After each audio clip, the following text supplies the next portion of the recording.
bringing you inside the USL Championship and League One. Segmer's got there. Marquinhos! He's been knocking on the door. He knocks it down. Diving into all the biggest stories and top headlines. You are ripping and roaring today. This is USL All Access. It's almost impossible to recreate that level of magic. With Mike Watts and Devon Kerr on Sirius XM FC. Welcome, everybody, to a new edition of USL All Access. A very happy Tuesday evening, wherever you might be. Joined by Devon Kerr and Emmett McConnell at the controls. It's Mike Watts. This is a pre-recorded show, which means Devon and I are in unique places. For Devon, that means he's actually at his house. For me, it means I'm in Concourse A of John F. Kennedy Airport in New York in a soundproof booth. Devon, welcome to the show. I know this brings you an epic amount of joy. So, number one, great to have you back. What a show we have. Historical records. We're going to talk to Danny Dichio from Detroit City. Like, awesome stuff. Statistic anomalies. But the fact that you are in a soundproof booth, it makes me so excited. Number one, because people have tried to mute us for years. Number two, I've actually been in one of those booths. It is amazing in our lives what the power of silence does. And I've walked in there a couple of times. Normally it's at 6:30 in the morning, probably earlier than that because I normally take that 7:05.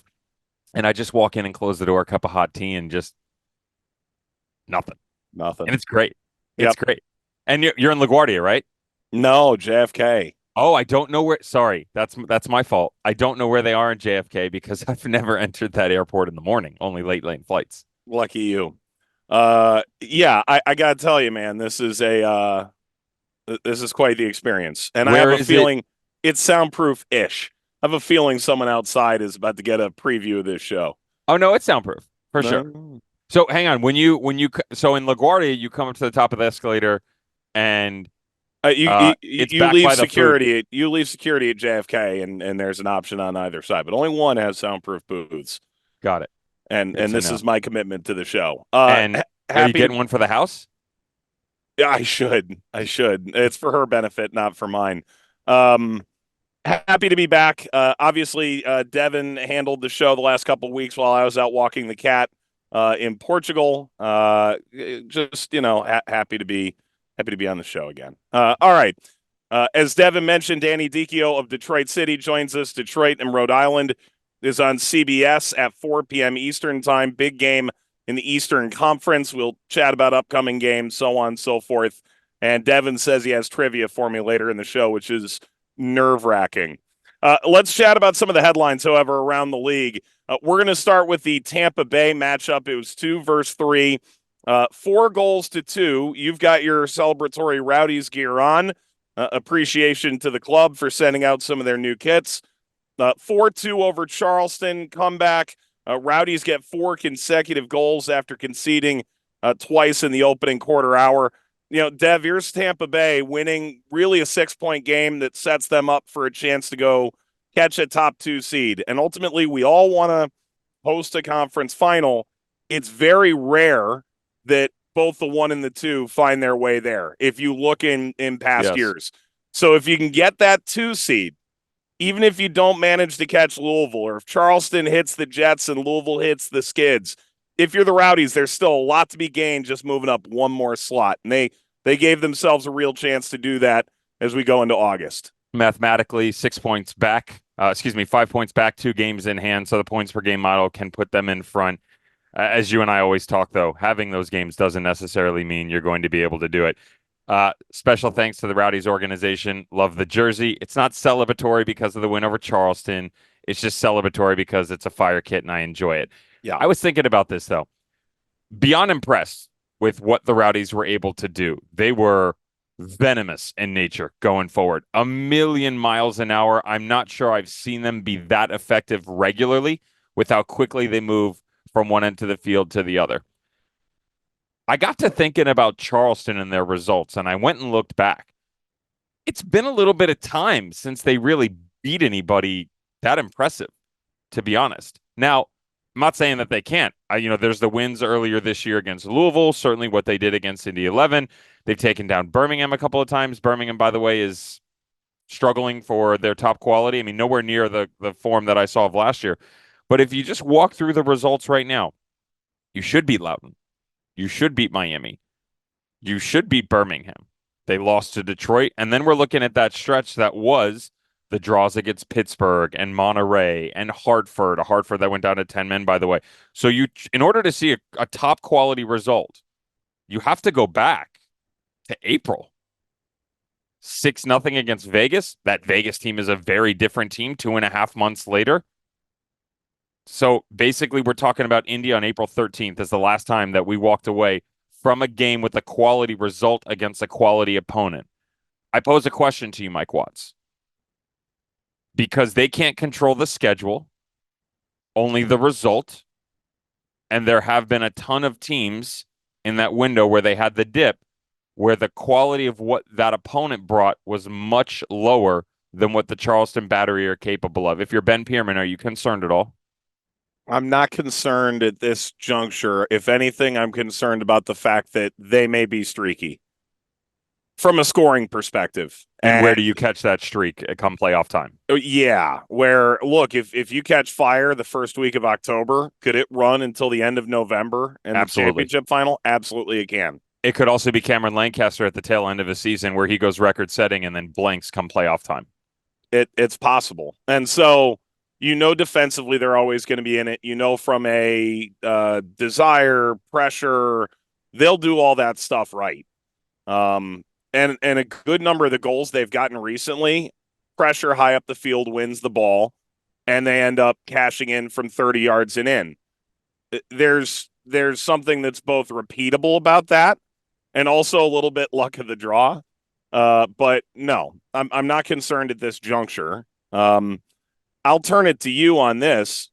Tampa Bay, is this, given where Charleston's at, is this the kind of result that makes you look twice at them as a team that could go win the thing, or was that never in doubt for you? Never in doubt in my mind whatsoever that the Rowdies were capable of doing it. Certainly took a hit with Forrest Lasso's injury, and I'm still not sold defensively, specifically that back line, on the level of consistency that they're bringing to the field to play.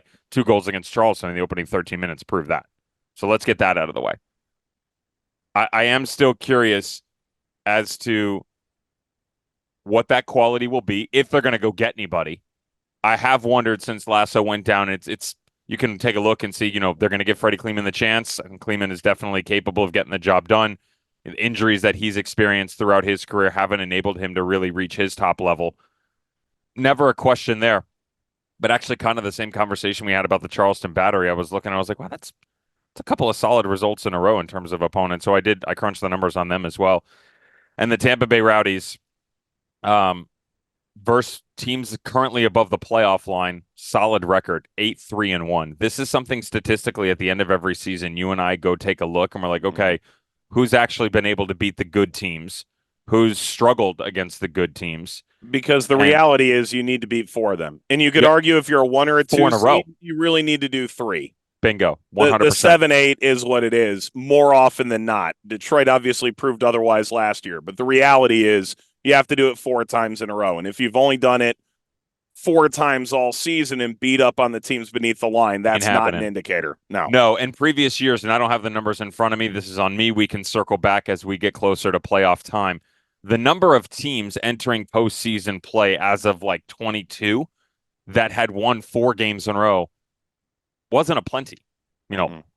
4, 5, maybe 6 teams. Now that number has grown due to the quality of the league where you're approaching double digits now. And I will go get those numbers so we have them. But the Tampa Bay Rowdies 8-3-1 on the season against playoff teams. They haven't lost in 5 games, including 4 wins. So it's like you're 4-0-1. It's looking really good. You're moving up the table. You've got games in hand. I don't think anybody's catching Louisville. We're going to do a deep dive them. I don't know if we're going to do it in this segment or the next. We can make that decision. But the Rowdies certainly for me have always been a contender right there. Yep. Let's hit some of the other headlines around the league. Rhode Island playing Detroit on Saturday, 4:00 Eastern on CBS. They now have won 3 in a row. They've won 5 of 6, 7 unbeaten, 2-1 over North Carolina. They fall behind 30 minutes in, get a goal from Doyle. another from Zach Arivo, who all of a sudden has 3 goals in his last 2 games. And the way the schedule works out, right? Think about that matchup, right? Detroit and Rhode Island. Detroit had 3-4 games in hand on everybody and had to eat them all in July. Rhode Island was sitting at the front in terms of games played, got all those draws. They've only played 2 games in the last 20 days. So they hit their bye at the right time on a positive streak, and they keep it going. Yeah, I've been very impressed with the way that they've been able to spread the ball around scoring-wise. Williams up top, not producing at the level that they want. Albert Dichio has started scoring-ish, but I think you and I can agree that out of respect to the season that was Albert Dichio, out of respect to the player, he ain't going to score 20 goals every year. It's that simple. Number one, you got to keep him healthy. Number two, you have to find the complements around him because he's a little bit predictable in the way that he scores. He's good in the air from set pieces for sure. If you get distribution up into the box, yes, he's physical and he can go win balls in the air. He's lightning quick and he can run by you. He doesn't have incredible feet coming down into the pocket, so he's not a hold-up type striker. It's certainly not regularly like someone like a Cal Jennings, right? Like we saw with Arteaga for sure. And I'm naming 2 at Tampa, the Rowdies right now, excuse me. I was actually referencing Arteaga last year with Phoenix and their run to the title. I think that the profile of him makes you need other people around you, which the reason why he was successful last year in Pittsburgh wasn't because he has a striking partner, is because at that point in time, and if you get the quality now, you still have one of the best midfield trios in the league, right? With Kenardo Forbes, Danny Griffin, and Robbie Mertz.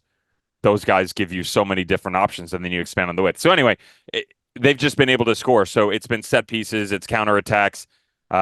Defensively, they've got to get better. They've got to stop conceding goals, and it's too inconsistent there. And to be fair, a lot of them are self-inflicted wounds. They're not actually getting broken down. So I'm not that concerned, but it is something Cano Smith, and I'm excited to talk to him on the weekend, I'm sure that he's got his eye focused on.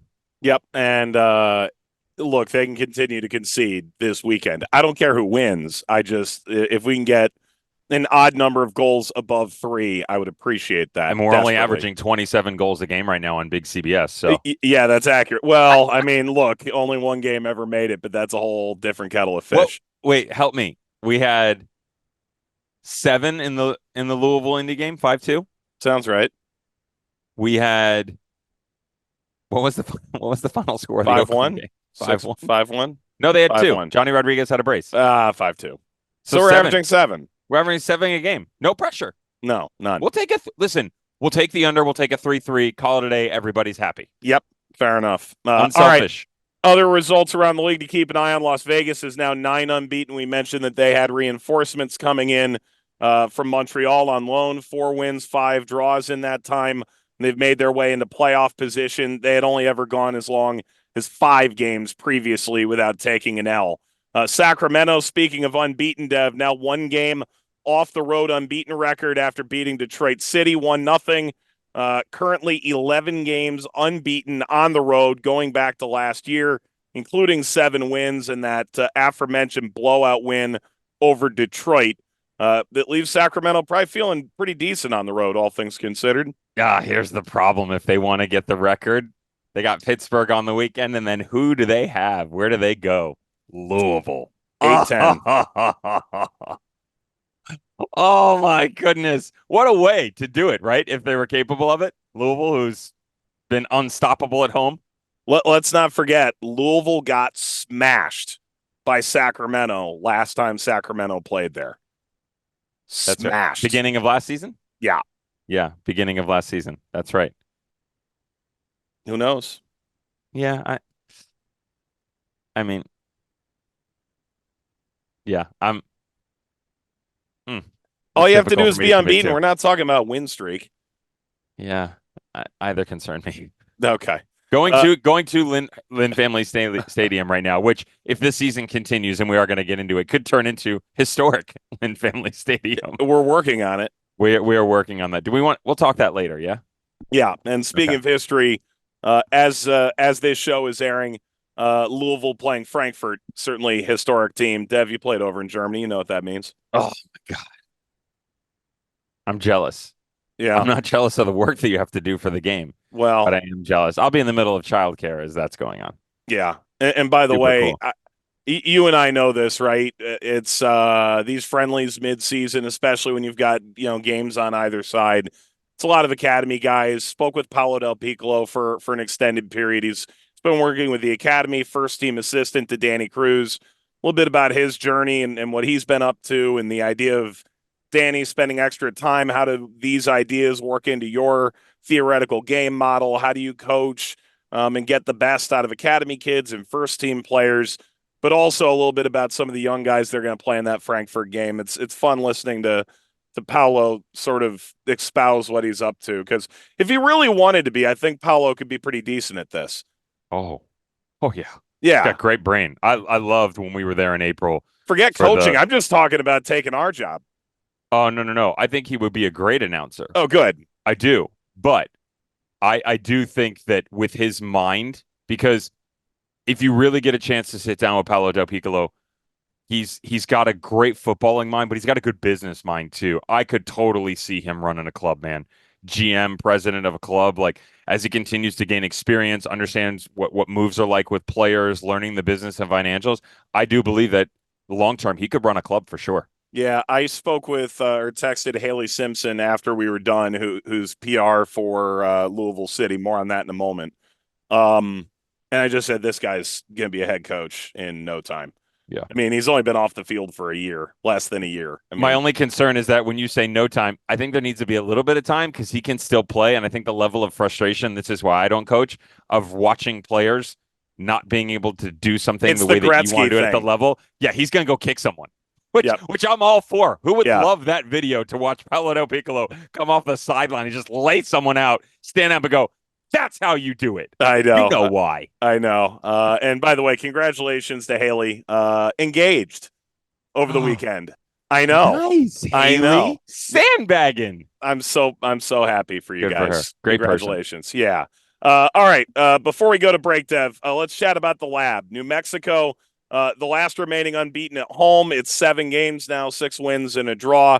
Where does this stand within the pantheon? I was wondering the best ever home records, right, in USL championship history. So obviously we're statistically driven within this show tonight. 11 teams all time in the modern era of USL championship have gone unbeaten at home. I was actually quite surprised by that number.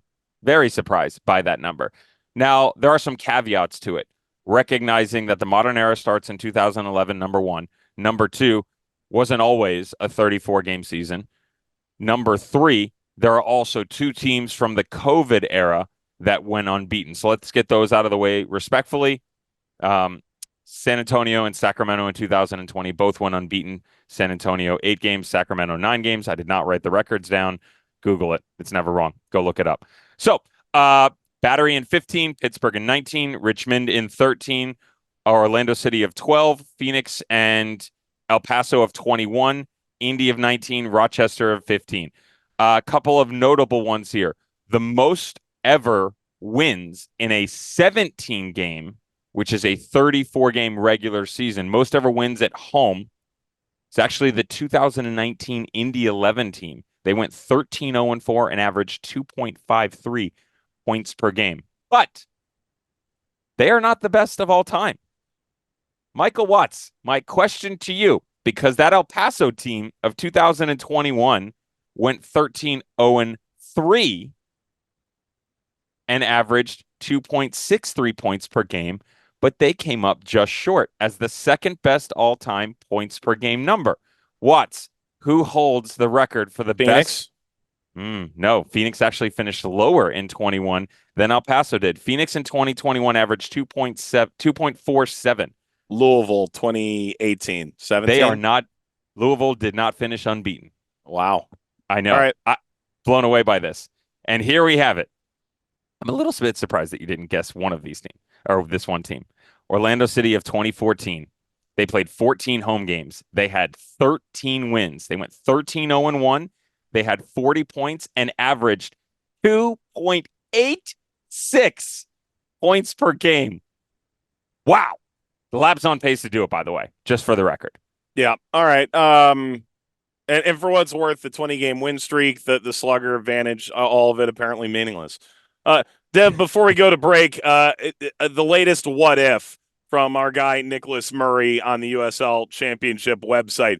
What if current and former USL players that are currently eligible for the Olympics made up their roster? To give you the starting 11 he chose Salt, the goalkeeper from Indy, Gomez, Henry, Winder, and Smart along the back line.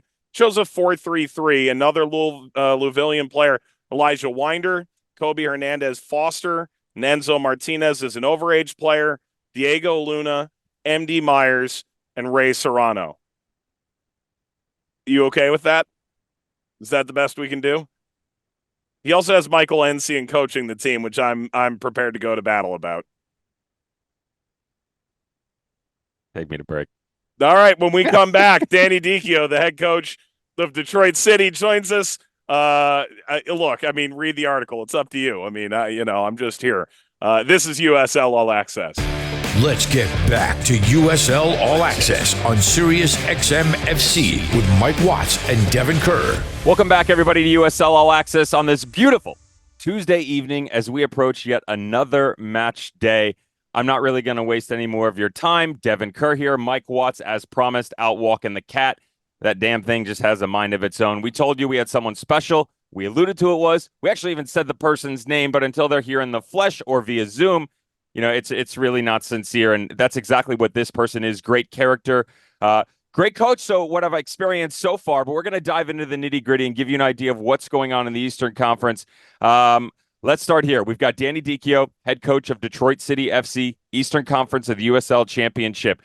I joked with Danny coming in 17 years as a professional. That's a staggering number. I can barely do the addition just to bring the clubs up. You played in the Premier League. You played in the Championship, Serie A, cup competitions all over. West Brom, Sampdoria, right? You finished your career in MLS with Toronto FC. You then spent 12 years in that organization as an assistant for the first team, second team. We're also in charge for a few years for the Toronto 3 team. After you departed Toronto FC, you go to Sacramento Republic. Someone convinced you to go sit on the bench next to Mark Briggs. We'll talk about that in a minute. And that was just prior to you taking over your current position, which, as mentioned, is not only the head coach of Detroit City FC, but only the second coach in history. That's pretty much all I could lay out for the red carpet. How do we do? What did I miss? Thank you for joining us. Danny, great to have you. Thank you so much for being here. Did I miss anything on the intro? We're good to go? We're good to go.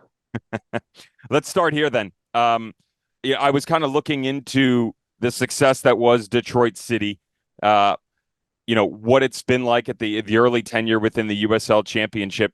Taking over for any manager that has had any sort of success isn't easy, yet alone for someone like Trevor James, who, when you take the different levels at the amateur, semi-professional level, and then, of course, moving into the USL Championship, averaged over 2 points per game, won almost double digits when it comes to titles. He oversaw the transition into the USL Championship. I guess my question would be, is taking the reins from him where a firm identity has been set, certainly a coaching style, what has the transition been like for you coming into the club and maybe getting players and people within the community to see things a little bit differently under your reign? Yeah, I mean, you mentioned it there. It's the transition from the success that Trevor brought the club, and it was no easy feat, bringing the team up from the semi-pro ranks, amateur, semi-pro, and then to professional. And what a wonderful job he did do. And not only him, but the players and the club as well. And I feel it was a job that excited me, a role that excited me, a project that excited me, and transitioning with a new coach with some new ideas while keeping some of the foundation that Trevor had built over the last few years. That's what most excited me, along with the uniqueness of the club and the authenticity of the old school English stadium feel. So for me, that was a big kind of pull in leaving Sacramento, where we had such a good thing going on. But Mark also knew that I wanted to be a head coach one day, and when the right opportunity came, he wasn't going to hold me back. So I'm grateful for what they did for me at Sacramento. I'm grateful for the memories that we created there. And now it's about creating those new memories here at Detroit. Let's combine some of the other managers. You mentioned Mark Briggs. I referenced him as well. You were on the bench in the technical area next to him at Sacramento Republic for 2 seasons prior to your arrival at Detroit City. We also, at the beginning of the show, in your introduction, I talked about your time at Toronto FC. You worked under guys like Greg Vanney, Chris Armas, certainly Bob Bradley. You were with John Herdman and the Canadiens men's national team. There is a lot of, and that's just a couple of them, right? There were a lot of names that had an influence on you. I've always been interested to ask you how, especially with those guys who have found success in their own right in different leagues, how has it been taking the knowledge that you have as a player, combining it with your experience and the info that those gentlemen as managers are giving to you, but then tweaking it and kind of putting your own stamp on it? What's that process been like? For me, it's just like, I think if you asked any coach to have someone that mentored you, a lot of guys would have that one person. Where with me, it was just various people that I respected so much. And you're dead right, Dev. Like it was about taking a small piece of like Bob Bradley's organization, John Herdman's preparation, Greg Vanney's intelligence into the tactical side of things. These were all snippets that I took and just worked with, and you add them up with kind of the experiences that I had as a player, whether it be through certain training sessions that I remember that I still get woken up at 3 o'clock in the morning and go, I need to write that. I need to write that down because that was a good session, even though it's like 15, 20 years ago. I don't know. I'm still loving my role. I'm still learning in my position, but still, taking so much that I've learned from different people. And that's not just head coaches as well. That's players as well, and assistant head coaches, presidents, or media as well. And how you prepare for each game, how you prepare your players each day, how you kind of, keep on an even keel with your players, but not getting too close to them, but just showing the respect side to them and trying to be as honest and clear with them as possible. They're all things that I try to live day by day with. But no, it's an ongoing thing that I'm just currently still going through the motions with, but loving every minute of it and keep just trying to prepare the team and be the best that we can. When you wake up in the middle of the night, is it a notepad that's right there, readily accessible? Is it a special little black book? Do you have a bat phone that records your ideas? Tell me what's going on in the middle of the night at 2 a.m. when an idea pops into Danny Dichio's head. It's a notepad. It's a notepad under my bed with a pen. And you should see some of my 3 a.m. scribbling. It's pretty hard to understand. But yeah, luckily I'm a good person in understanding my own scribbles, because some of the ideas that come to my head at 3 or 4 in the morning that wake me up are bizarre. Love that. I've read all about the staff members that you brought in, strength and conditioning, your supporting staff. We're going to add a calligraphy specialist into the budget next year, so you get a little bit of help. Speaking with Danny Dichio, head coach of Detroit City FC in the USL Championship Eastern Conference, currently sitting 6th. This is being recorded on Monday, July 29th. Danny, I guess the next direction I want to go is, let's talk about the club itself. I've always admired the identity of the club. I put together some words that, to me, kind of idealize what they've been able to establish so far. Words like, in terms of the structure, defensively stout, for sure. That was always a big part of the identity under Trevor James. Passion within the players, certainly within the community and the fan base. When it got down to the players in the games, character. It didn't matter what the performance was, good or bad. It didn't matter what the situation was, good or bad. The guys always had fight in them to drive the game, to find a result, or to find a way to get the equalizer or come back and get a victory.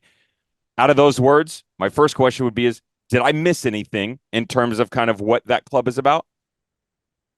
No, I think you hit it on the head there, but I think the uniqueness of this club is very different than many other clubs within the league as well. I mean, it was fan developed, a group of supporters that loved the game and started the club up through amateur status by just a little co-ed beer league with neighborhoods in Detroit. And the fans used to come out to those games, whether it be friends and family, but the momentum started to grow and they wanted to take it to a next level. So they started a proper amateur team, playing at a local college, Cass Tech, which was in the heart of Detroit. And they were getting 1,500 to 2,000 fans coming out for those games. So the interest was there, Devon. It was just now, how can we establish a team that are going to be playing in a semi-pro league, whether it be NISA, NPSL, whatever it was. And they generated enough money to establish that team. And they got a lot of local players in, or players that have just probably graduated from university or wherever it was, or played a local amateur league here.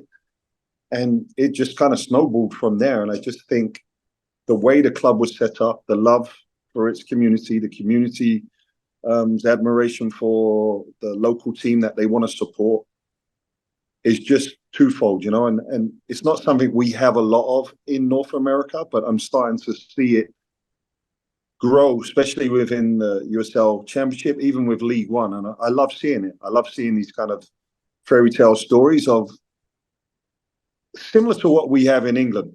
And I know it's a little bit different because you have the alumni of the universities and the people that went to universities that support that university that they went to. But to have teams, local community teams that are supported by people that go down the local pub, which is like a mile walk away or whatever it is, I think you're seeing that in the lower leagues develop here in North America. And I'm all for it. I love it. I think it's authentic. I think the community get behind it even more. And I think even the media like it to some degree as well. Interest there, foundation laid, success earned, third year as a professional club, finished in the playoff both years. Currently above the playoff line, as we mentioned, 6th in the Eastern Conference. Is there one thing, or are there a few things that you have an idea of maybe in the next year, in the next 3 years? I don't know what the plan looks like in terms of evolution. Are there any items that you feel like would immediately give, or at least in the near future of plans, give this club an extra boost to kind of take that next step in its evolution? Well, I think the plans for the new stadium are first and foremost the biggest news for us as the club and community. And hopefully everything's going to go through where we're stepping into a stadium in 2027. And I would love to still be the head coach in leading that team into that new stadium. I think the city's ready for it. I think the club's ready for it. What I love about the club as well is that they still want to stay sustainable while improving each year. And I think that's important for everyone involved with the club, understanding the club's values and traditions. It's crazy. We've got a big pub, even in our Fieldhouse training facility here, where supporters come in and they kind of mingle with the players that have finished training. And it's just kind of a real community feel here, even within our training facility. So you times that by 5 or 6 when we're getting 7,000 at each home game, with a rowdy back raw to when we're coming out on the field and giving it to the opponents. Again, that adds to that uniqueness that we have within the club. Yes, there's still things that we need to improve on. We know that as a club. We know that as a staff. We know that as a playing group as well. And we're trying to do that week in, week out, month by month. But we also know that what we have is what we have. The resources, what we have to work with. And we're fine with that. This is a family show, so I'm obviously asking for a friend, not saying that I would be the one to partake, but I need to know a little bit more about this this pub in the Fieldhouse. Is it cans only? Are we incorporating bottles? Is someone in charge of the keg? Again, asking for a friend, just curious for a peek behind the curtain. Okay, we got to get you down because we have everything in this pub. We have everything. Kegs, bottles, beers. Apparently, so at the end of every year, which is another kind of great thing the club do. So all the ownership, all the owners and staff serve behind the bar for one night only. So all the players and fans come in and just celebrate the year. But I'm looking forward to that, and hopefully we can do it on a high note. We're speaking to Danny Dichio, head coach of Detroit City FC in the USL Championship. This is USL All Access on Sirius XM FC. It's Tuesday, July 30th. Danny, Who would be the best bartender out of your group if the guys were jumping behind the bar? Ooh, Players only. that's a good one. Well, I think there's a couple of different ones. You've got the kind of older, distinguished gentleman in Nate Steinwasser, who's an accountant waiting to happen, but he would be able to have a good discussion with you behind the bar while he's pouring your pint. Or you've got the likes of Reese Williams, who's very book smart, went to Columbia University, but we sometimes wonder whether he is as book smart as he says he is. So there's a lot of interesting characters within this group. James Murphy, who's got an Irish background, who I'm sure will pour you a nice pint of Guinness. Yeah, it might be a fight over who actually gets to pour you that pint, Dev. Stevie Carroll is he's the bouncer at the front door. Is that fair? Yeah. He's our security at the Absolutely. front door. Him and Dev. Love that. Saw it a mile away. Let's talk about this upcoming stretch of what you guys are beginning tomorrow night. Again, this is being recorded on Monday, July 29th, where the show is airing on the 30th. You travel to Hartford tomorrow. Then on the weekend, as we call it, the big one, nationally televised game on CBS, major network, big CBS, as we call it in the industry. It's just one of 3 games in the regular season on big CBS, one of 4 all season long on the national state on big CBS. Then you'll be hosting Rhode Island in that situation at Keyworth. The stretch is nuts to me. That's at 4:00 Eastern on Saturday, by the way. Your form overall, you're looking for a little boost for sure. Only 1 win in the last 6, but it was a great start to the year. 7 wins in your first 12 matches. But this is a stretch right now, not getting game specific, encompassing all of it. You've got 8 games in 32 days. Yeah. What's the message to your group right now? Because you have to encompass everything and say, this is difficult. We have to take care of our bodies, take care of our minds. But as most managers do, you also don't want to steer them too far down the rabbit hole and make sure they're focused on what's right in front of them. What are you saying to the guys? My message this week is that we have to embrace it. We have to attack it. And we've got a group of players that want to play football. We can train as much as you want, and they can listen to me harp on about certain things on the training field. But at the end of the day, they've all said they want to play football. Well, now here's your chance. We're going to have 8 games in 5 weeks. Tough stretch, going to places like Tampa, Vegas, and Birmingham in the heat of the summer, August, is not good for anyone, let alone a team that has to play, 8 games in that matter of time. But I'm trying to make them think about it in a positive outlook as much as possible. And that, this could define our season, this 5 weeks. You've had a great start to the season. We've had a little blip, which most teams have during this season. But as you know, Dev, you're experienced in this league for a number of years now. The summer months are key, and that's where you really define your season. I mean, we've seen teams like El Paso not have great starts to the season and then just push through after those summer months that they start to pick up games and finish off really strong and go on deep in the playoffs. So for me, this is crucial. But we have to look at it with a positive outlook and say, we want to play games. We want to play against these teams. We want to prove ourselves. A lot of people are saying this is going to be so difficult. No, we're strong enough to handle it. We don't want to make excuses. Well said. Love that. Great plan. Love the ideas. You're spot on about the summer months. It's kind of every single year that 1 or 2 teams that they find a way to push through it and give themselves that edge. 2 more for you, Danny, before we get you out of here. At the beginning of the year, and sometimes organizations, managers will adjust as the year goes. I don't know what your style is, but that foundation that we talked about for what the future looks like, certainly from the transition to the amateur to the professional level for the club, that foundation is also laid out for 1 season. And these are our goals, right? We're going to try to achieve this. Success is chasing, maybe we can grab these individual awards. Certainly we want to win a conference title. We want to finish in the top 4, get a home playoff game. We want to be a playoff team. Is there one specific metric that spells out success for Detroit City this year? And if not, what are the types of goals that the group is discussing? Well, first of all, I think the East has improved dramatically this year. I mean, I played in the West for the last 2 years, and I think the East has got so much stronger this year. There's a couple of new teams that have come up and spent a lot of money, and they've brought in really, really, really good players within this league. We felt at the beginning of the year that our objective was to get a home playoff spot, and that's still our objective. But short term, we're just trying to get over this blip a little bit and attack the month of August and just game by game, figuring it out, preparing for that, quick turnarounds and getting everyone refreshed. And we're trying to, kind of bring in a couple of new faces that will add to the group and help push us on through these summer months. And just, raise that little bit of confidence with the group again and that competitive for places. But I have full belief in this group. We've been very close with a number of top teams in the East and even playing against Zach at the weekend, who's probably one of the top teams in both divisions. And we held our own for a long time. So there's a lot of confidence that is brewing in this group. And we're very close to really performing a really good 90 minutes. We haven't got there yet, but we're close to it.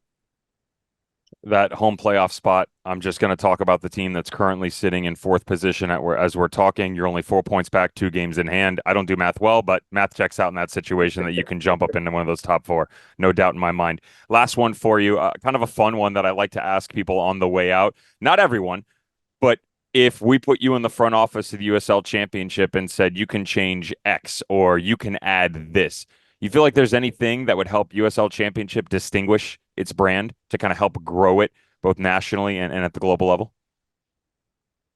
I think we're improving year by year. The way the league has improved, the soccer-specific stadiums that are being introduced now with the new teams as well. And I just feel that it's a league now that players are looking at to play in. And even if they're Americans abroad or they played in MLS or the USL before and then gone over to Europe or somewhere else, this is a league that they know coming back in is of good standard, and it's improving with its resources, with its media now, with its television, the way it's been televised. And I speak to a number of players that played in this league for a number of years, and the expectancy for them was like, yeah, we just thought it would be status quo over the last 2 or 3 years. But the way the league has supported its players, now it's got the CBA, there's certain rules put in place now for protection of players and the teams. And I just hope it keeps evolving. I hope it keeps getting the support. I think the US Federation are doing a good job. I wish the MLS would take us a little bit more seriously, just with a little bit more respect, because for me, there's a lot of players within this league, Deb, that could play in the MLS. Yep. So I think we're going quietly around our business well, but we want to keep pushing. I want to keep pushing this league as a head coach in it. And I'm sure the players do as well, and everyone's surrounding it. We just want to make it as best as we can so that people look at it and go, that is a supremely well-run league.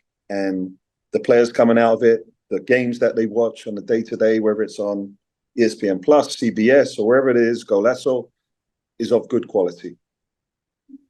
Very well stated. You're going to get an opportunity to showcase the brand itself alongside the league USL Championship of the brand for Detroit City. As we stated, 8 games in the next 32 days, the next 3 on national television. Tomorrow night, 7:30 p.m. Eastern Time on CBS Sports Network at Hartford Athletic.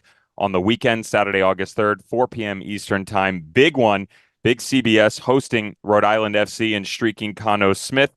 And then the following Wednesday, August 7th, hosting Pittsburgh Riverhounds, Bob Lilly, who apparently they score goals every single game now. That's another conversation when we turn the corner.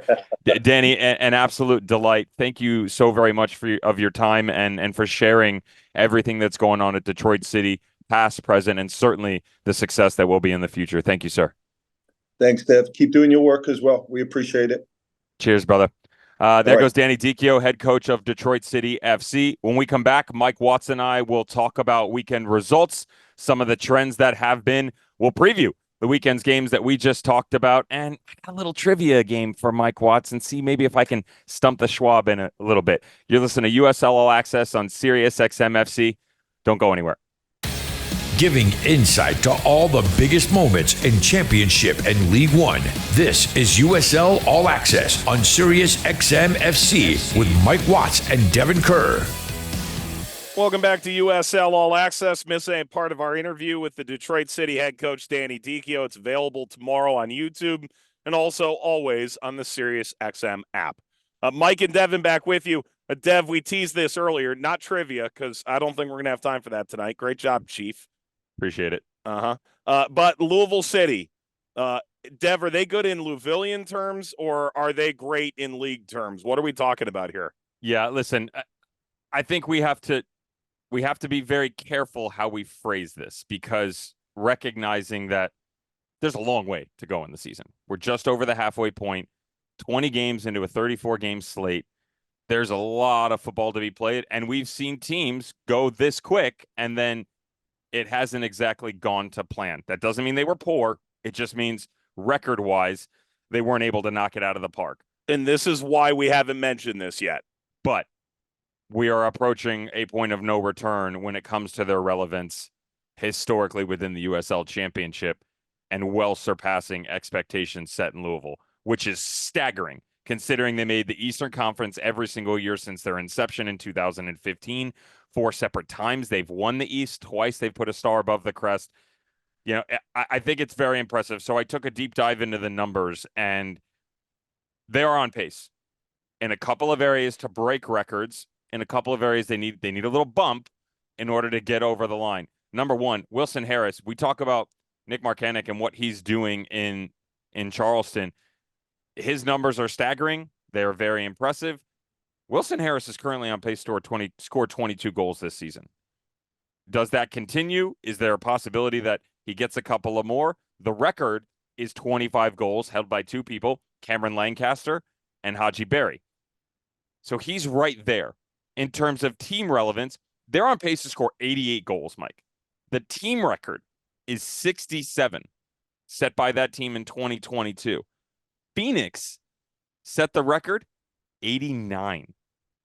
When you think about that Phoenix team, and then actually FC Cincinnati the year before in 2018, they were juggernauts, untouchable, and Louisville is right there. They have the opportunity to do something special. Their conversion rate is 22%. I put that up there because no team has won a title over 21. Under 21 or over? Over 21. Wow. No one's ever won the title going over 21. It doesn't happen at the end of the year in general on a regular basis, yet alone the fact that no one's done it that high before. It's pretty impressive. They're currently on pace for 74.8 points. The record is held also by that Phoenix Rising team of 2019. If they held the current pace, they would finish 4th all time. Again, in order to get over the hump, they need a little bit of a bump there. Wins 23.8. So they basically need to pick up an extra 0.2 of a point. That's possible. The current record held by the San Antonio FC team, one of the most balanced teams we've ever seen in the USL Championship, that won the title in 2022, and Phoenix Rising of 2019. Points per game, they're a little bit further behind in this. And I say that because although mathematically it's very similar to what we just talked about in wins, they need like a 0.2 jump. Points per game, they're at 2.2. That Orlando City team of 2012 was at 2.38. The home wins pace, they can shatter it, though. They have 9 wins out of 10. That's 0.9 wins per game. That would put them on 15.3 over 17 matches. The current record is 13, held by 8 separate teams. Louisville is doing some serious you-know-what asterisk words that I'm not allowed to use on Sirius XM because it's a family show in Lou City. All right. Their next 3 matches, by the way, at New Mexico, host Sacramento, host Charleston over the next 3 weeks. And we're going to find out whether or not when rubber meets the road, they're at that mark. All right. When we come back, a look ahead to our national TV slate for the weekend. It's next on USL All Access. You're listening to USL All Access on Sirius XM FC. Here are your hosts, Mike Watts and Devon Kerr. Welcome back, everyone. USL All Access on this Tuesday evening. A couple of games to keep in mind for this coming weekend. On Saturday, Rhode Island at Detroit. That is 4 p.m. Eastern time in Hamtramck. It is on CBS. Heather Mitz joins us. Can't wait for that game. The late game on Saturday is on ESPN2. There's a ton of games down the stretch on ESPN2. This one, Sacramento hosting Pittsburgh. It's also worth noting later today, New Mexico and Las Vegas coming up. Vegas 9 unbeaten, their longest ever. New Mexico, the final remaining home unbeaten in the league. All right, Dev, learn anything from this show? I learned that it is possible by hook or by crook, no matter the circumstance, to get us together. I also, which is staggering, I also learned that it is possible to get Christmas ideas in July. We got Mike Watts on air, muted in an airport. That's showing up underneath the tree. I guarantee it. If this thing is under the tree, the tree fits in here. I can attest. And I learned you still have that beautiful picture of Didier Drogba behind you. I forgot about it. Wrong way, Chief. There you go. For Devon, Emmett, Mike, thanks for paying attention. We'll talk to you again next Tuesday night. So long, everybody. This is USL All Access. If you missed any portion of the program, listen back anytime on the SXM app.